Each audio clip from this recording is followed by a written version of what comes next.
on a win streak, 9-game winning streak. Mapua lost their last 2 assignments against the top 2 teams in the league. We enter set number 1. Good to have you with us. Good afternoon, mga kapuso.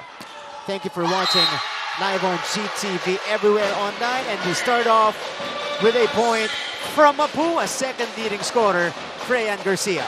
Yeah, if you're going up against the #1 team and then also Benilde, you really need to have a good start. Pero yun nga yung nangyayari again, yung second round meeting nila eh. Good start yung Mapua, it's just that wala silang panapos. So tingnan natin if they worked on that problem. Kasi knowing Benilde na grabe sila humabol talaga kahit lamang yung kalaban. And that just shows you how much control they have in a game.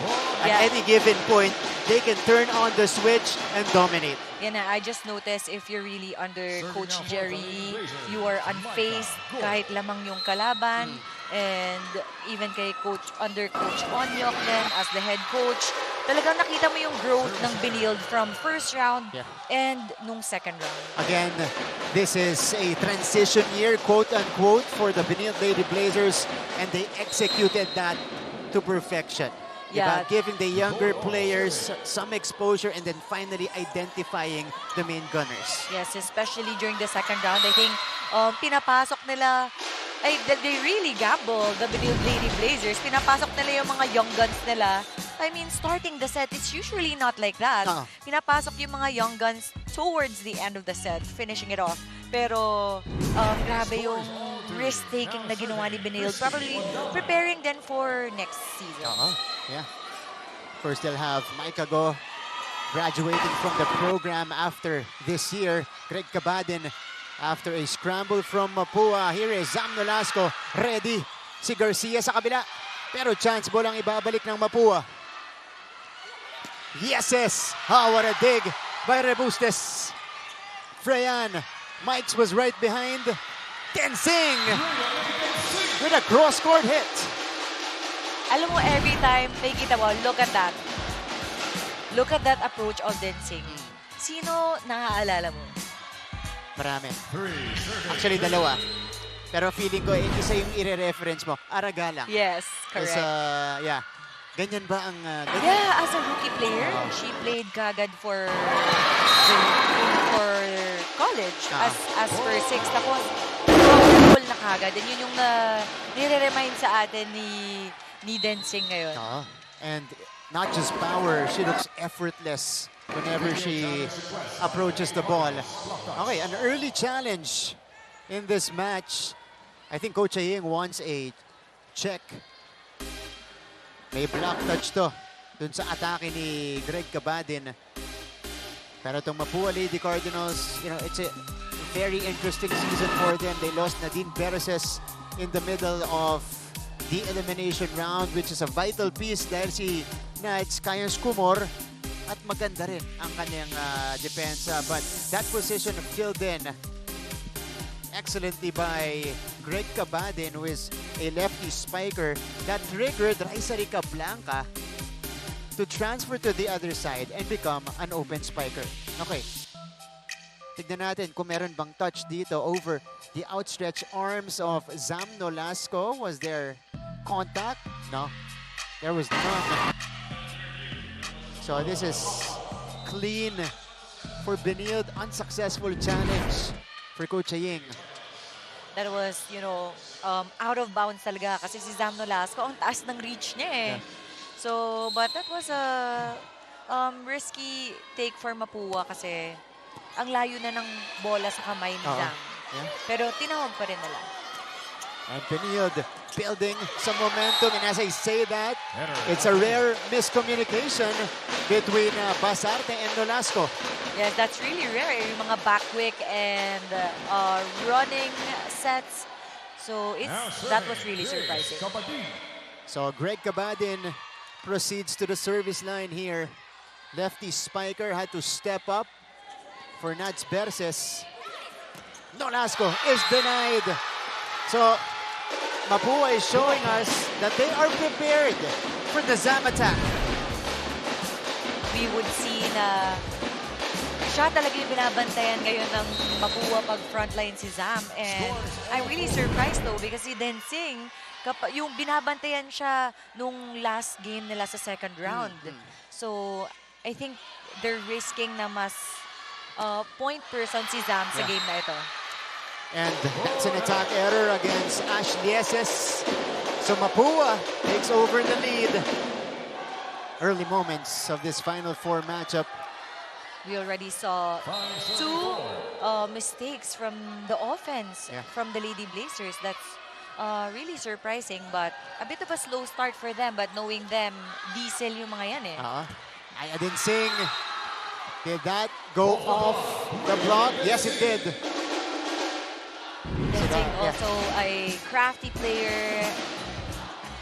Kita niya, nandun si Raisa. And using the hands of the blocker.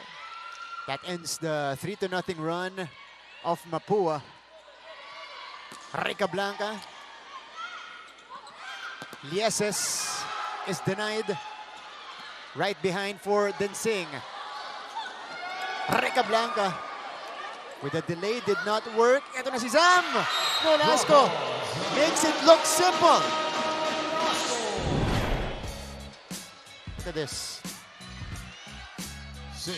Zam saw that space in the middle kasi naka-atras yung depensa kasi ina-assume ng Mapua na malakas na palo from her. Gavika had to backpedal for that set. Nolasco, 2 straight points for Zam. Zam Nolasco as a score, saying sorry kasi natamaan yung ulo. Now she is starting to take over after getting rejected earlier. Sabi ni Zam, sige, tignan natin kung hanggang kailan niyo yan magagawa sa akin. But Densing will commit the service error. You will see the face of Coach Jerry now in the court. A bit of disappointed because they already committed 3 unforced errors. Yeah. Out of 6. That's right. And so far, we are really feeling this Final Four intensity. Lieses, Rebustes with a pop-up. Kabadin. Dorog. Lieses sends it outside, so Mapua will equalize again. We are seeing Mapua came in prepared when it comes to defense, floor defense, net defense, because they know if you're going up against a powerful offensive team, kailangan mo talaga magandang depensa. Unahan mo sa magandang receive depensa para din makalaban kayo sa offense. And yun yung ginagawa nila ngayon. Freyan, drop ball, then Singh with the coverage. Oh, Nolasco again targeting that middle spot. And now we go to our first technical timeout. Pagbalik po natin, mapapakinggan natin ang report ni Gleisel Galbo.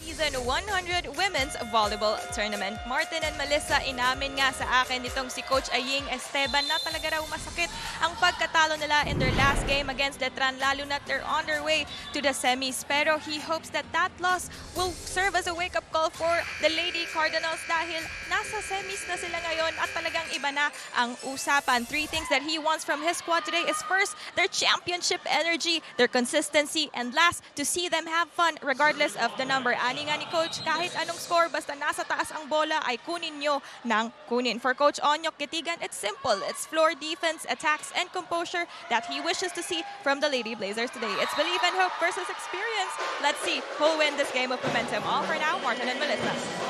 Interesting points from Gleisel Galbo, from our coaches, Coach Onyok Kitigan and Coach Aying Esteban. And na-mention ni Coach Aying, iba na ang labanan dito sa Final Four. Yes. From your experience, Mel, when you enter the Final Four, what changes? Wala na. As in, killer instinct na talaga na parang You know, you've prepared for many months for this and now you're here. Are you just gonna let it go? Yeah. So you really have to do your best na in every point at this point. As in all out and all heart na. Mas detalyado. Everything gets more magnified. Yes. Diba? And maganda na second round robin format na tayo ngayon. At least mas polished na yung galaw ng lahat ng team pagdating ng 4 sets. That's right. Etong Mapua, pumupuntos dito sa mahabang atake. It's another long ball. This time from Raisa Ricablanca. Yeah, kasi pagdating talaga ng semifinals, iba na yung labanan eh. Kahit na minsan meron kang makikita na upset na losses during the semifinals. So back to 0 tayo sa semifinals. A good pace. Oh, this is still alive. It happened right in front of us. 1-2 play. Will not drop. Kabadin connects. Wow!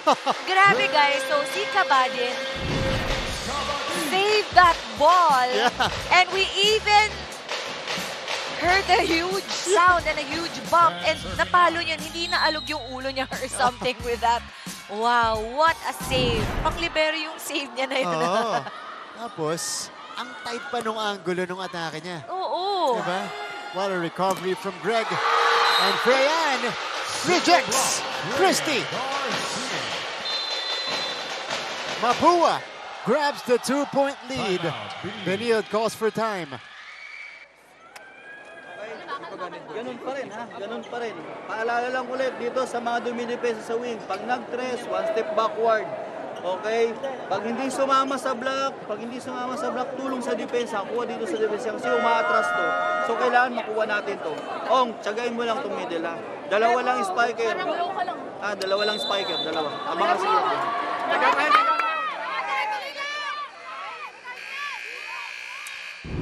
Mapua Lady Cardinals building momentum here in the opening set. That was a single block by Freyan Garcia against a taller player, that is Christy Ondangan, and this is our scoring story so far. Tigda-dalawa para sa magkabilang panig, but right now Mapua has built a 3-0 run. Maikago. Freyan Garcia, too strong, looking for a check. Will not be given, but need to challenge ng Mapua. Yeah, I think yung game plan ngayon ng Mapua is lakasan yung mga palo nila kasi knowing Benilde, ang lakas din ng floor defense ng Benilde. Yeah. Nicole Long. She was checked. Garcia, off-speed hit. Covered by Densing. Mike's ready. Si Kabadin. Freyan again! This time, she connects. Good comeback for Freyan. After that offensive error, nakabawi siya kagad. Mapua Lady Cardinals playing with a ton of confidence. And you love how they're making noise on the court every time they score a point. But they really can't afford to make that kind of error because look at the point now, look at the scores now. The Lady Blazers are closing in. At ito talagang service errors at saka errors in general para sa Mapua. Ito yung naging suspect sa mga pagkatalo nila. But I like how they're responding super quickly here. Now we are seeing a different kind of Mapua kasi usually, di ba, pag nag-isang error sila, sunod-sunod. But this one, it's different. Nakakabawi kagad sila. And looks like they've embraced this Final Four intensity. Densing! Again, power tip for Densing. Densing stepping up while she is at the front line and you will see now na Maikago is sa back line. So kailangan may mag-step up sa harap pag wala siya. Aya Densing had 20 points in their second round meeting with Mapua. That's a good serve. Rica Blanca powering that one through. That is an out-of-system play. And yun yung maganda pag high leaper yung spiker like Rica Blanca. Kahit galing sa likod yung set, nagagawa niya ng paraan. Always a luxury for a team if you have scorers like that. Yung mga broken play, Yes. diba? Pero maganda pa rin yung atake. Oh. What a serve coming from Kabadin. Tensing, kept alive by Freyan. Rica Blanca again! Raisa Rica Blanca. Another set from the back. And ang taas niya talaga sa ere. Pababa na yung blockers ng Lady Blazers. Another timeout for Benilde. Okay, ganun pa rin. Sinulas ko, pag nag-i-pass, tres, okay, one step backward, one step abang lang ko, idadrop ko Lloyd. Kunin mo na yung cross court. Tibayan mo na dito sa kabila, no? Dito sa 5, ha? Kaya masyado matras, huwag kayo matakot. Mahina naman yung bola, hindi naman gano'n. The score is 15-12. And Benilde has now burned 2 timeouts, which is very uncharacteristic for the Lady Blazers. And they've been quiet when they started the game. Yeah. So, Greg Kabadin, who served well earlier, does it again. Sam sends it outside, but there was a check. Oh, ball out. So, our first referee overruling the linesman. And Coach Onyok Gitigan wants a challenge here. Okay. So, umabi na. Itong Mapua. Yeah, good sportsmanship from Mapua na aminin yung mga ganong klaseng sitwasyon. Kasi back in the day, Yeah. yung mga ganon, merong kasamang acting tapos nakukuha nila yung puntos. Yung hanggang dulo, di namin naaminin. Hanggang makita niyo yung ebidensya. Pero kasi yung maganda din ngayon na pwede na i-contest. Yeah. Greg. Zam. Covered this time by Gavika. Raisa Rica Blanca. Binalik niya. Yeses. Garcia setting up Kabadin. Zam from the middle. Long rally. Alert. Kabadin. Mike's from behind. Pop-up. Set up from the middle. Manalo catches the line. Great effort there by Mapua. You know, if you're going up against the Lady Blazers, you really need to work hard in terms of defense. And the Lady Cardinals are ahead by 3 as we go to this break.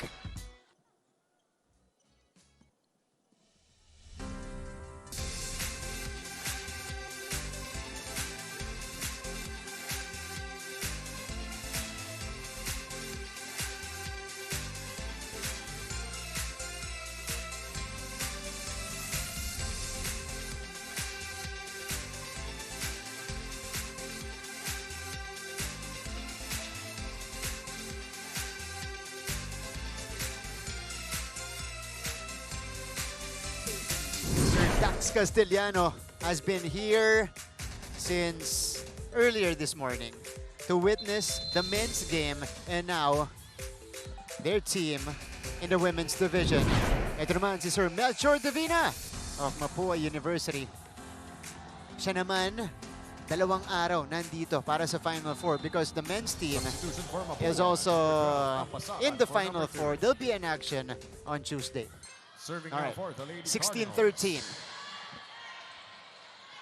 Tambasakan. Nakapasok lang to serve. This is after the technical timeout. We'll see if Mapua can sustain this. Yes! Through the block. Lieses with that deep cross. She saw the space dun sa cross court and no one was there. Nakabawi dito si Ash Lieses who has been committing attack errors here in the opening set. And now she serves. Very good server. Itong si Lieses. Freyan. Oh, that bounced off the block. And again, this has been the difference for Mapua. Their ability to respond quickly. and gather themselves again. Garcia scoring the point. Brian Garcia is the happy pill of the Mapua now. She's all jumpy every time she scores, and nakakatulong din yun kasi. Malaking tulong, especially in uplifting her teammates. This time, she sends it low.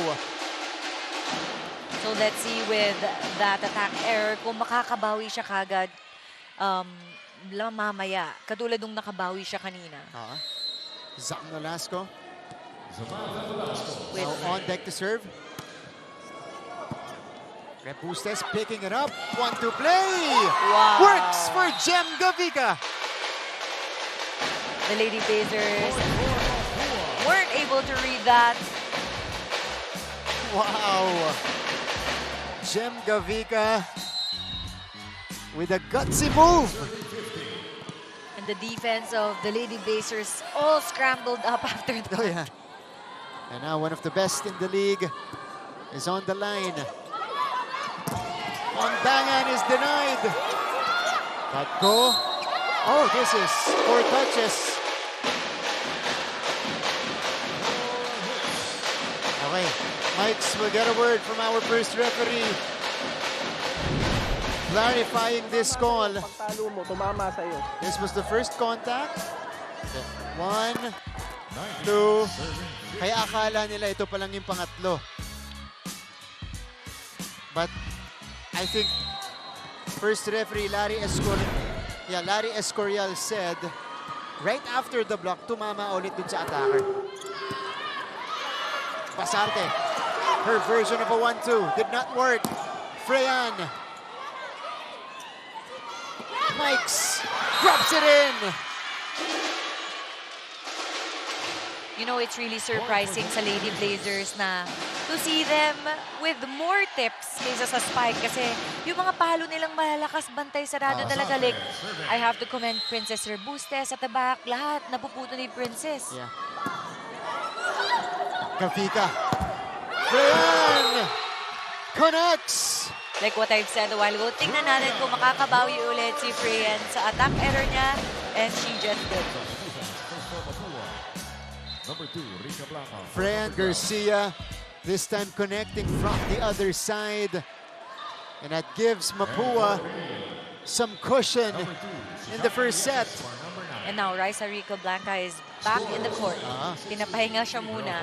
And they really need a defensive player at the back. Kaya kailangan isub ni Coach si Raisa.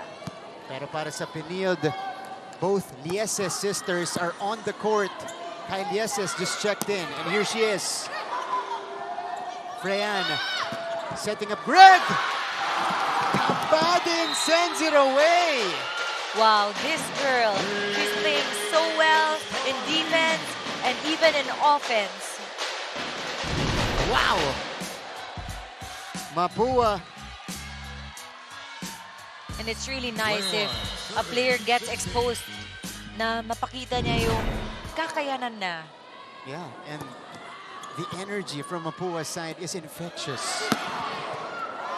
And it's translating into their game. That's an overpass.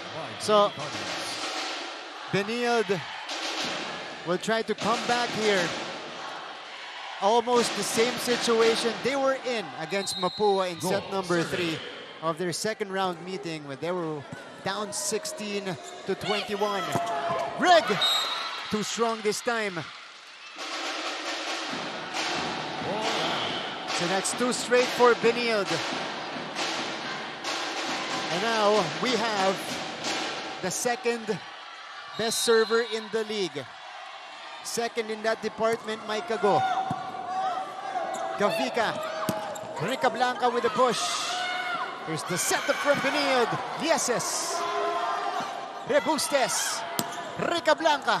Doon si Gitigan. Overpass. They go long. Takes care of business at the net. Aliana Ong, who is the number 6 now in the best blocking department.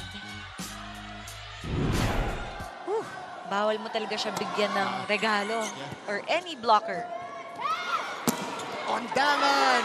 with a response. Great target header of Ondangan na nandun lang yung kaka-backliner lang ng middle blocker and yun yung talagang magandang i-target. Pag yung middle blocker nasa kaka-serve lang. And Mel, ito yung hahanapin natin ngayon. Pinag-usapan natin ng pregame as Kabadin. Wow! She has had her way in that tight cross-court shot. That was a sharp cross-court shot. Hindi nag-work yung zone 1 niya kanina. Kaya tinodo na yan ng deep cross. Okay. Kanina na pag-usapan natin, nagiging problema ng Mapua, panapos sa mga set, especially against Benilde. Do they have it in the opening frame here? Too strong for Freyan. We are also seeing a lot of unforced errors from their attacks. Ang dami din lumulobo. Probably then they need to really put power sa mga palo nila. If you're going up against a team, actually number 2 and number 3 lang sa digging yung dalawang team. Kaya grabe yung depensa yung nakikita natin. Oh! Crucial service error from Kyle Yeses. And that'll send Mapua to this set point situation. They have 4 points to work with. Rica Blanca to start. Difficult first ball. Lieses deflected. Mapua has a chance. Freyan gives Mapua the opening set.